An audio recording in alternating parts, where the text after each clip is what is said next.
Andoni Iraola, a man you probably have never heard of before. And that's okay, because here on this channel we are going to be discussing his managerial style and what Bournemouth fans can expect to see with him at the helm. Please like the video, subscribe to the channel if you are new, and hit that notification bell. But now, let's talk Andoni Iraola at Bournemouth.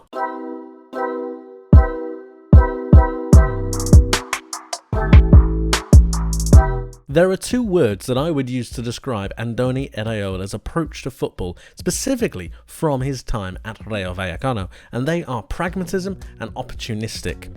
Why I am saying those we're going to be getting to in just a moment. However, he generally likes to play his sides in a 4-2-3-1 formation, generally opting for a back four, a midfield pairing of two, and then three forwards of two wingers, a main central attacking midfielder, and a striker.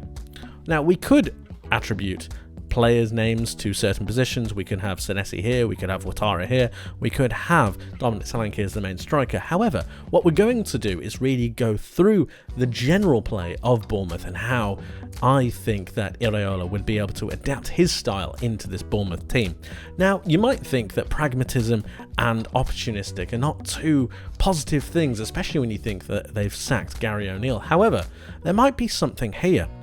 When we think about the fact that Iraola was actually a right back by trade, and he played a number of matches under Marcelo Bielsa, who is his main inspiration for creating his footballing thoughts, it really starts to come together because he puts a lot of emphasis down the wings, and that's normal, assuming that he was a fullback. He wants to focus on the attacking wide play, and it's really through the two fullbacks that a lot of his sides get a lot of their play.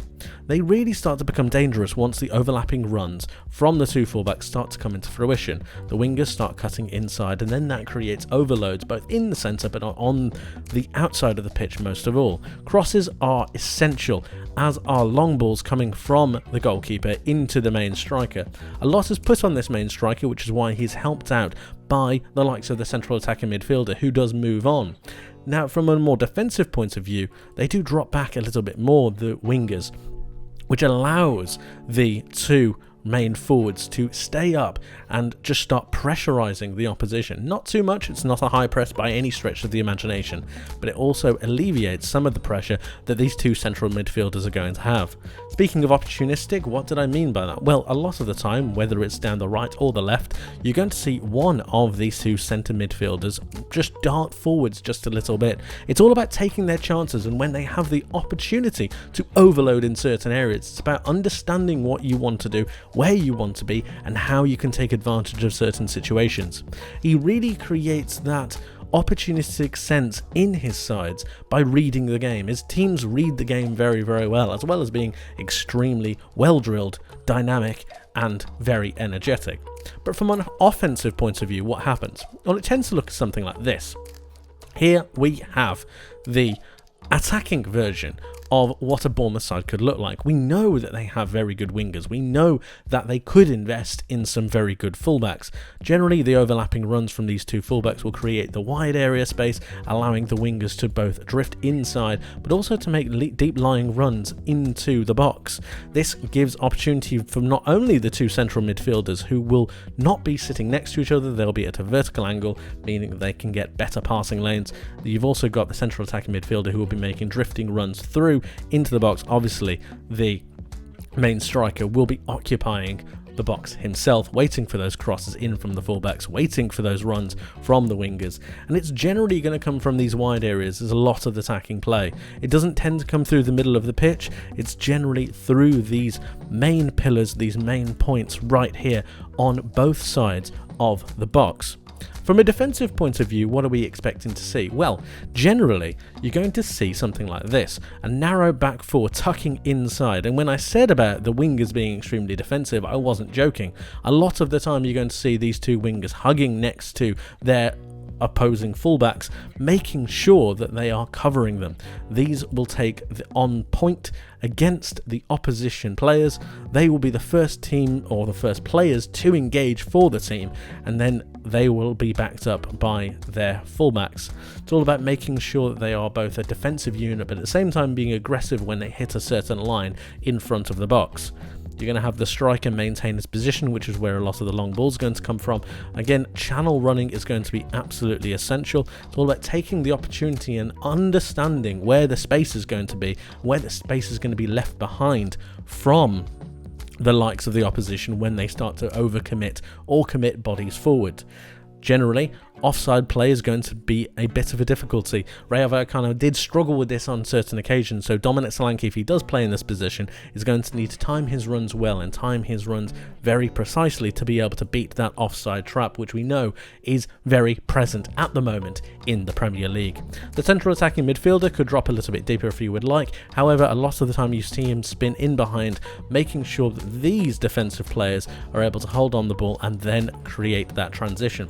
Transitional play is something that can be really looked after with this Bournemouth side, especially when you think about the power and pace from two wingers that Bournemouth could employ down either side. Fullbacks are going to be absolutely crucial, especially with their pace. You're going to see both of those really commit to the transitional play, leaving the two main centre-backs and the two main central midfielders to really mop up afterwards.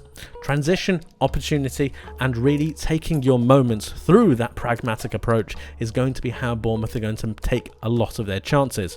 Again, going forwards, they might not have too much of the ball, but it's about seizing the opportunity through that pragmatic approach that will give them the opportunities they need to really start creating chances. I think this could really work for Bournemouth because we know they have two very good wingers, we know they have a very good striker, and it would take a little bit of investment in the two wide areas in the fullback sense to be able to go forwards. Now, Rayo Vallecano were blessed with an amazing left-back who actually ended up going back to Real Madrid. However, if Bournemouth are able to invest and get a player or a couple of players that are very dynamic, that are very well drilled, I believe that they could really start to ingrain this system into the Bournemouth DNA. And then they will start to have an identity to be able to go forwards, to be able to really impose themselves on games, not necessarily with possession, because he's shown at Rayo Vallecano that possession is not everything. It's about utilising the chances that are created through your approach, whether that be pragmatic or not. It just so happens that because of the defensive play that Rayo Vallecano tend to have, they opted for a more pragmatic thinking, and that is what I think Bournemouth could really thrive off. Attacking, taking opportunities, and making sure that they are defensively sound. It all sounds very interesting, but it remains to be seen whether he can actually apply it to this Premier League side. One more thing I'll say, just because he's played in Spain, or just because he's managed in Spain, and because there are certain free-flowing moves that you might have seen on the internet, I don't necessarily believe that he's going to walk in and start getting Bournemouth to be playing 60% possession football.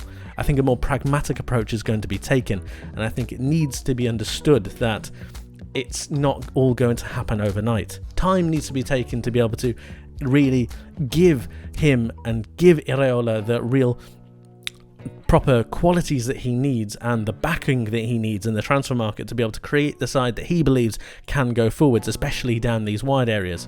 It is absolutely a risk, do not get this wrong. However, if they have scouted him in the correct manner and they're willing to back him in the correct manner, I think it could really work out for Bournemouth and could definitely send them on a path to prosperity. Overall, I think this is a decent appointment, and I think he could surprise a couple of people. That being said, it is a risk, and there is a chance that the Premier League could absolutely overwhelm him. He is a very good coach with good ideals, pragmatic ideals, opportunistic ideals, but ideals that will need time to bed into this Bournemouth side. And there is the question that I wonder, under the pressure that Bournemouth will be in to stay in the Premier League, whether he will get the time to be able to establish his philosophy on this side. Bournemouth fans, this is the time for you to let me know your thoughts. How are you feeling about this appointment, and what did you think about Gary O'Neill being sacked for Andoni Iraola to come in? Let me know your thoughts. I would love to hear from you. That's it for me for today. Thank you ever so much for watching. I'll see you guys in the next one. Take care.